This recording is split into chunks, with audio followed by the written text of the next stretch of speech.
నమస్తే, నేను Yashoda. Welcome to Pallavi TV. సుక్క నెత్తురు చింతకుండా అహింసా పద్ధతిలో దేశానికి స్వాతంత్రం తెచ్చిన మన గాంధీ తాత ఎక్కడ కూడా వ్యాపారం అయితే చేయలేదు. కానీ ఒక కొటేషన్ చెప్పిండు.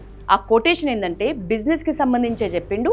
ఈ పవర్ఫుల్ కొటేషన్ మనం ప్రతి దుకాణంలో చూస్తూనే ఉంటాం. ఆ కొటేషన్ ఏంటంటే కస్టమర్ దేవుడితోని సమానం. అంటే కస్టమర్ ను మనం దేవుని లెక్క చూసుకోవాలి, ఆయనకి ఏం కావాలనో దగ్గరుండి చూపించాలి కదా. మరి ఆ కస్టమరే దొంగ అయితే ఎట్లా? కస్టమర్ దొంగ ఎట్లయితాడు, ఎందుకైతాడు అనుకుంటారు కదా. ఈ వీడియో చూడండి.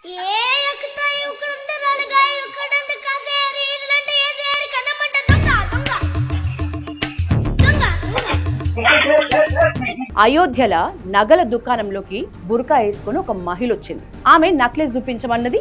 ఆమెను దేవతగా భావించిండు ఆ షాప్ ఓనర్. నక్లెస్ తీసి చూడు అని ఇచ్చిండు. ఆ చేయితోని ఇచ్చిండో లేదో ఈ చేయితోని ఆమె ఆ నెక్లెస్ ఎత్తుకొని జంప్. ఇక బయట వాళ్ళ మనిషి బండి పెట్టుకుని రెడీగా కూడా ఉన్నాడు. ఏం జరిగింది? ఇక్కడ కస్టమర్ దేవుడు అనుకున్న షాప్ ఓనర్ కి 3,80,000 బొక్కబడింది. గిట్ల బుర్కా వేసుకొని వచ్చుడు, నప్పతిగా నగలెత్తుకొని పోవుడు అయోధ్యలో ఒక్కటే కాదు, బీహార్లా, మధ్యప్రదేశ్లా ఇట్లా చాలా చోట్ల జరిగినాయి. అందుకే జ్యువెలరీ షాప్ ఓనర్లంతా కూడా బుర్కా వేసుకొని, హెల్మెట్లు పెట్టుకొని, మాస్కులు పెట్టుకుని వచ్చే వాళ్ళను షాప్లోకి రానివ్వం అని ప్రకటించేంత తీవ్ర స్థాయికి పరిస్థితి వచ్చింది. అరే అట్లెట్లా అంటారు?